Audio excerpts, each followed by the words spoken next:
तो hello student, आज हम देखने वाले हैं नवबोध बीएड तृतीय सेमेस्टर की सरल अध्ययन, जिसमें तृतीय सेमेस्टर और चतुर्थ सेमेस्टर दोनों के ओल्ड पेपर दिए रहेंगे।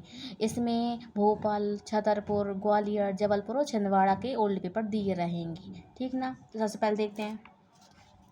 तो सबसे पहले हमको दिया है तृतीय सेमेस्टर, जिसके विषय का नाम है विद्यालय विषयों का शिक्षण शास्त्र भाग 2। इसमें एक ही पेपर होता है तृतीय सेमेस्टर में। तो इसमें 2022 का पेपर दिया है। तो सबसे पहले अपन को दिया है भोपाल यूनिवर्सिटी का पेपर, जिसमें टोटल 5 क्वेश्चन दिए हैं इसमें। फिर हमको दिया है क्या, छतरपुर विश्वविद्यालय का पेपर, ठीक ना, जिसमें टोटल कितने प्रश्न दिए हैं, जिसमें अपन को टोटल कितने 18 प्रश्न दिए रहेंगे। ठीक ना। फिर अपन को इसके बाद क्या है, ग्वालियर विश्वविद्यालय के पेपर। ये सारे पेपर 2022 के हैं। तो इसमें भी अपन को कितने 18 प्रश्न दिए रहेंगे। ठीक ना। फिर इसके बाद आया है जबलपुर विश्वविद्यालय 2022 का पेपर। इसमें ऑब्जेक्टिव टाइप प्रश्न भी आए हैं और क्वेश्चन प्रश्न भी आए। ठीक ना। और ये टोटल 35 मार्क्स का आता है जबलपुर वाला पेपर। फिर अपन को इसके बाद दिया है छिंदवाड़ा विश्वविद्यालय का पेपर। इसमें देखते हैं कितने प्रश्न दिए हैं अपन को। इसमें अपन को टोटल 9 प्रश्न दिए हैं। फिर इसके बाद देखते हैं, हाँ, फिर इसके बाद 23 का पेपर दिया। तो अब इसके बाद आया अपना तृतीय सेमेस्टर 2023 का पेपर आया। वो इसके पहले 22 का दिया था, अब 23 का है। तो इसमें सबसे पहले भोपाल यूनिवर्सिटी दी है, जिसमें भी ऐसे 5 क्वेश्चन पूछे हैं।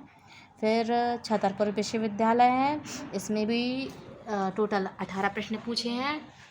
फिर इसके बाद ग्वालियर विश्वविद्यालय के टोटल 18 प्रश्न आते हैं। फिर आया है जबलपुर विश्वविद्यालय, जिसमें सारे ऑब्जेक्टिव टाइप प्रश्न पूछे हैं 5 नंबर में, और क्या कहते हैं क्वेश्चन टाइप प्रश्न भी पूछे हैं। ठीक ना, खंडवा में।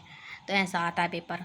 फिर छिंदवाड़ा विश्वविद्यालय में टोटल 9 प्रश्न पूछे हैं। ओके, तो देखते हैं इसके बाद अब अपन को इसके बाद आया है चतुर्थ सेमेस्टर, जिसमें 4 सब्जेक्ट रहते हैं। जिसमें पहले सब्जेक्ट का नाम है शैक्षिक तकनीकी तथा सूचना एवं संप्रेषण तकनीकी, इसके पेपर का नाम। ठीक ना। तो इसमें भोपाल यूनिवर्सिटी का 2022 का पेपर दिया है, जिसमें सारे 15 प्रश्न पूछे गए हैं। फिर उसके बाद दिया है छतरपुर विश्वविद्यालय 2022 का पेपर, जिसमें अपन को टोटल 18 प्रश्न पूछे गए हैं। फिर इसके बाद आया है ग्वालियर विश्वविद्यालय का पेपर, जिसमें 16 प्रश्न पूछे गए हैं। फिर जबलपुर विश्वविद्यालय का 2022 का पेपर, जिसमें ऑब्जेक्टिव टाइप प्रश्न और क्वेश्चन टाइप प्रश्न पूछे गए हैं। टोटल प्रश्न 22 पूछे गए हैं। फिर इसके बाद आया है छिंदवाड़ा विश्वविद्यालय 2022 का पेपर, जिसमें देखते हैं जिसमें कितने प्रश्न पूछे गए हैं, जिसमें टोटल 18 प्रश्न पूछे गए हैं। फिर इसके बाद दूसरे विषय का नाम है लिंग विद्यालय और समाज, चतुर्थ सेमेस्टर। तो इसका पेपर पहले देखते हैं। भोपाल यूनिवर्सिटी का पेपर 2022 का पेपर, तो इसमें 5 क्वेश्चन पूछ रहे हैं इसमें। फिर छतरपुर विश्वविद्यालय 2022 का पेपर, इसमें टोटल 18 प्रश्न पूछे हैं। फिर इसके बाद ग्वालियर विश्वविद्यालय 2022 का पेपर दिया है अपन को। तो इसमें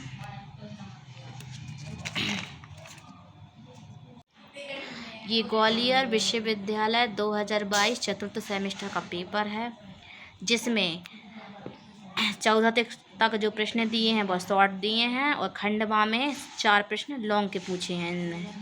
ठीक ना। फिर हमको आया है जबलपुर विश्वविद्यालय 2022 का पेपर आया है। इसमें ऑब्जेक्टिव भी पूछे हैं और क्वेश्चन टाइप प्रश्न भी पूछे हैं, जिसमें टोटल 17 प्रश्न पूछे हैं। फिर इसके बाद छिंदवाड़ा विश्वविद्यालय 2022 का पेपर दिया है, जिसमें 18 क्वेश्चन पूछे हैं टोटल। फिर इसके बाद चतुर्थ सेमेस्टर के तीसरे सब्जेक्ट का नाम है समावेशी विद्यालयों का सृजन, जिसमें अपन को सबसे पहले भोपाल विश्वविद्यालय 2022 का पेपर दिया है। इसमें टोटल 5 प्रश्न दिए हैं। फिर इसके बाद छतरपुर विश्वविद्यालय 2022 का पेपर दिया है, जिसमें से आपको टोटल 18 प्रश्न दिए हैं इसमें। फिर इसके बाद ग्वालियर विश्वविद्यालय 2022 का पेपर दिया है, जिसमें भी 18 प्रश्न पूछे गए हैं। फिर इसके बाद जबलपुर विश्वविद्यालय 2022 का पेपर दिया जिसमें ऑब्जेक्टिव भी हैं और क्वेश्चन टाइप प्रश्न भी हैं। टोटल 18 प्रश्न हैं। फिर इसके बाद छिंदवाड़ा विश्वविद्यालय 2022 का पेपर है जिसमें 18 प्रश्न दिए हैं। फिर स्वयं को समझाना चतुर्थ सेमेस्टर में